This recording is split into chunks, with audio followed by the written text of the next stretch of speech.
Episode ke-8. Jangan jatuh lagi. Celaka membawa hikmah. Seandainya tidak terjadi kecelakaan itu, maka aku tak akan mengenal mereka. Sepasang suami istri yang sangat bersahaja. Sebuah kebetulan, Pak Amin adalah seorang abdi negara, sedangkan Mbak Muji adalah ibu rumah tangga idola.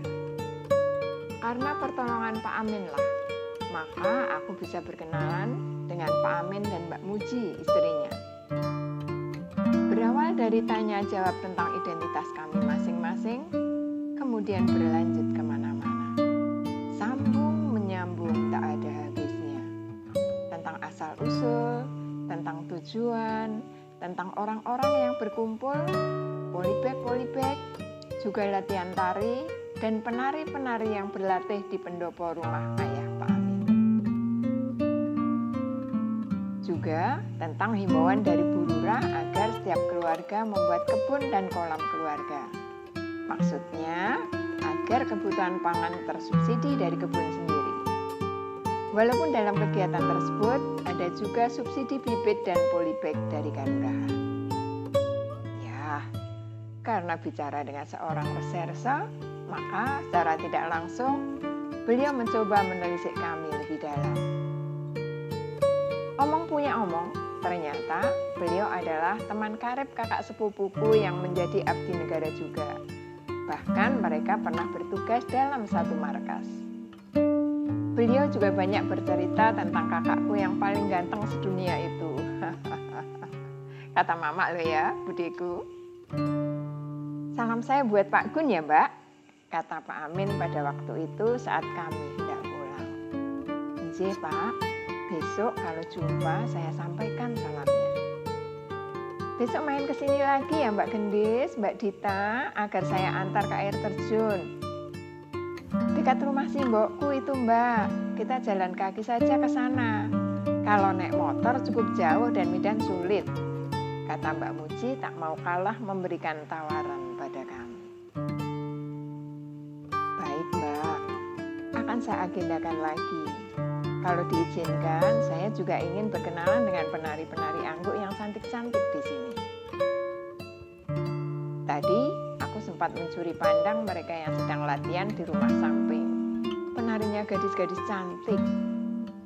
Sebenarnya aku ingin melihat dari dekat dan berkenalan dengan mereka. Sayang, waktu sudah semakin sore. Bolehlah, hari Rabu Pahing atau Sabtu Legi biasanya mereka pentas terbuka. Kalau sekedar latihan, hari Jumat lepas Jumatan. Mereka pentas di mana, Mbak? Pentas kalau ada tanggapan. Kalau hari Rabu Pahing atau Sabtu Legi menghibur masyarakat di halaman kelurahan. Wow, keren. Kapan-kapan aku kesini lagi. Kamu mau ikut lagi nggak, Dit? Yang ditanya hanya tersenyum. Namun aku tahu kalau dia masih didera rasa takut. Suara angkup sudah terdengar sejak tadi. Udara semakin dingin. Ngobrol terus nggak jadi pulang nih. Nginep aja Mbak, kata Mbak Muji sambil tersenyum. Lain saat Mbak, kami jadi pamit loh ya. Kami harus lewat jalur yang mana ini ya Mbak? Naik saja, terus ambil kanan, ikuti jalan sampai puskesmas. Kemudian belok kanan, ambil jalan yang lebar. Ikuti jalan itu saja sampai perempatan Genteng. Baiklah Mbak, matur nuwun atas semua kebaikan, bantuan, dan jamuannya ya Mbak. Pak Amin terutama. Kataku sambil berdiri, mencoba meluruskan kaki yang masih terasa ngilu. Ku coba berjalan dengan tegak, menahan kaki yang sakit luar biasa.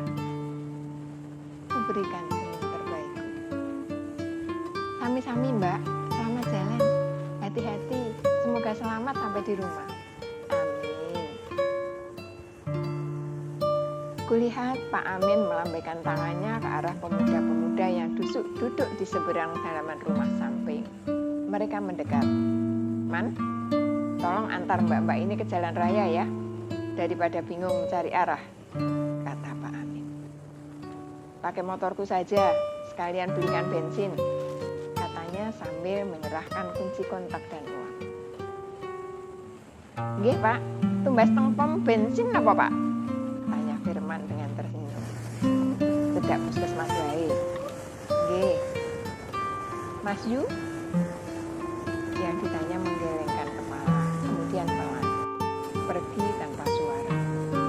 Aku sempat menderiknya, melihat punggungnya menjauh dari aku. Diantar Firman sampai jalan raya ya Mbak? Oh, ternyata namanya Firman. Nggih Pak, matur nuwun sangat. Sebenarnya aku jadi tambah sungkan.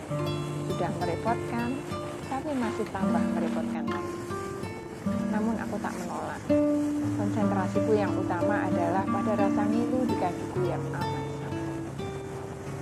Ku ikuti Mas Firman dari belakang menuju arah yang ditunjukkan Mbak Muji. Aku hanya bisa berharap masih mampu bertahan hingga sampai ke rumah.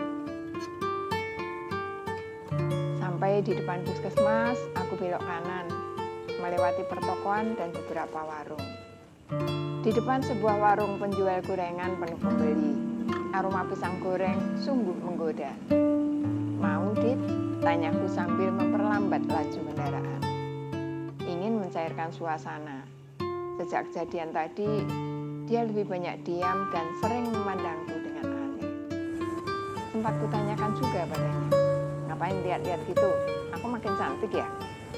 Dia hanya melengos setelah menjulurkan lidahnya. Kesal. Memang, aku suka sekali menggodanya. Kami berdua memang cocok loh. Dia butuh kakak dan aku butuh adik. Serasi kan?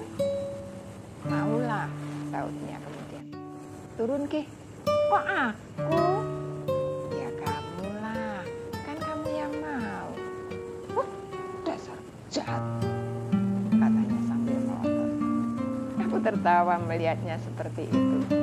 Dia tambah cemberut. Kita tuh manis sekali loh kalau lagi cemberut gitu. Pengen tak sentil ujung bibirnya. Ambil uang di dompetku, kan tasnya kamu yang bawa. Oh iya, kirain aku yang harus bayar. Oke. Beli berapa nih? Mulailah senyumnya sedikit berkembang. Dasar matre. Tak tahukah kau bahwa kakiku ngilu setengah mati? Jangan. Kau tak perlu tahu. Agar takutmu tak makin menjadi. Ku hela nafas dalam-dalam, namun sepelan mungkin. Jangan sampai dia tahu bahwa aku menahan sesuatu. Aku hanya tak ingin melihatnya bersedih. Pisang 2, sama tahu isi 2 ya. Mengangguk, itu cukup untuk teman di perjalanan. Tambah tempe 2 kalau ada. Oce kakak. Lama dengan menenteng plastik dia telah kembali. 5.000, katanya enteng sambil naik ke bocah. Oh, murah amat.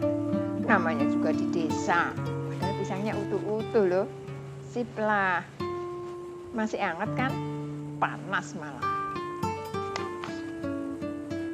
Tunggu agak dingin, baru suapi aku ya. Ogah. Kok ogah sih? Emang kita mau berhenti cuma buat makan pisang goreng doang? Bisa kemalaman nyampe rumah, Dul. Makan diri apa? Terus setirnya gimana?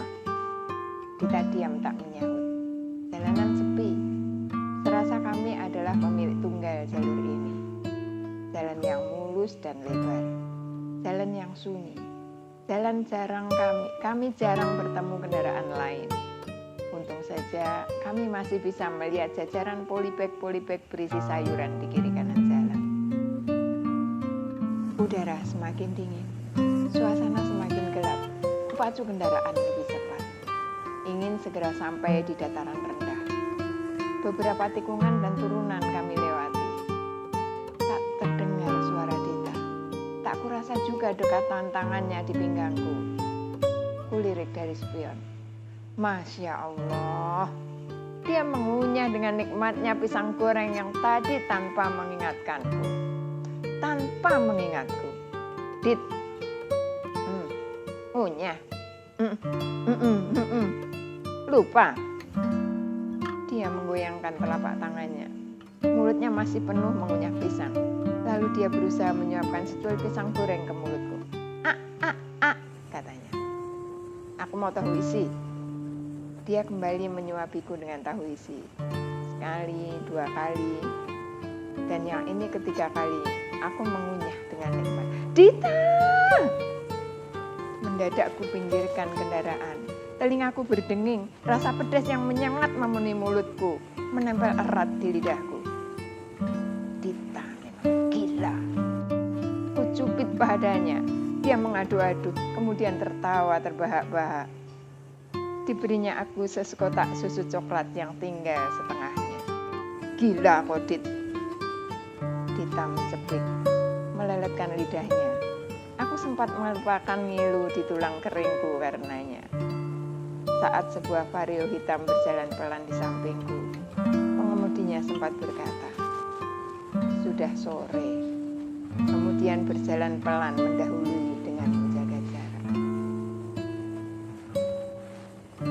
Aku terkejut, bertanya-tanya dalam hati. Dita diam tanpa kata. Akal warasku berjalan. Benar katanya, sudah sore. Sementara kami masih berhahaha di jalanan.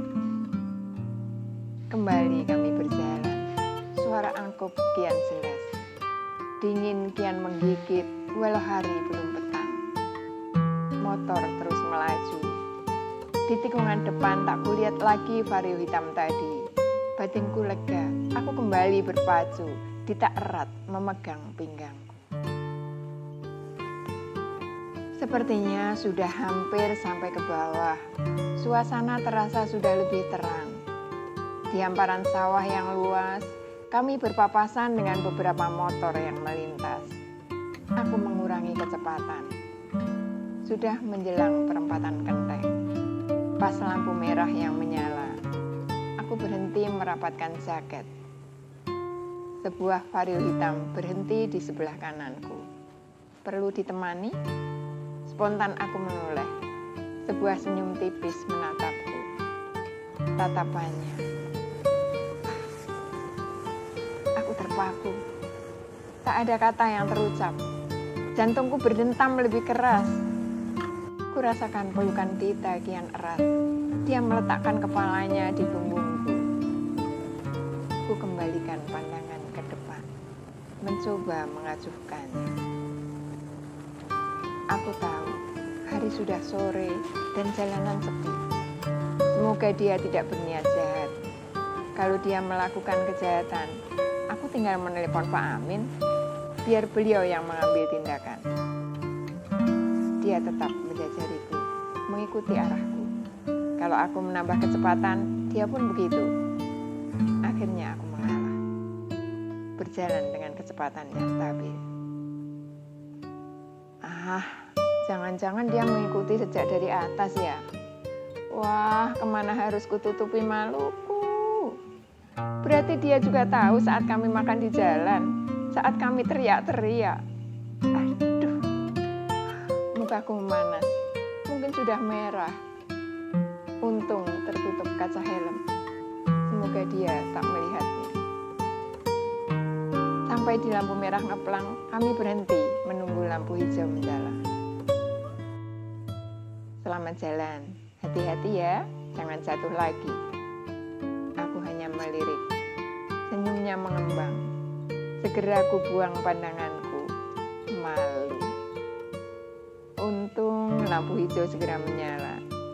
Segera aku tarik gas, kendaraan melaju. Dita terkaget-kaget karenanya. Kulihat vario itu berbelok masuk pompa bensin. Hati-hati, jangan jatuh lagi. Jadi dia tahu kalau kami jatuh. Aduh, malu.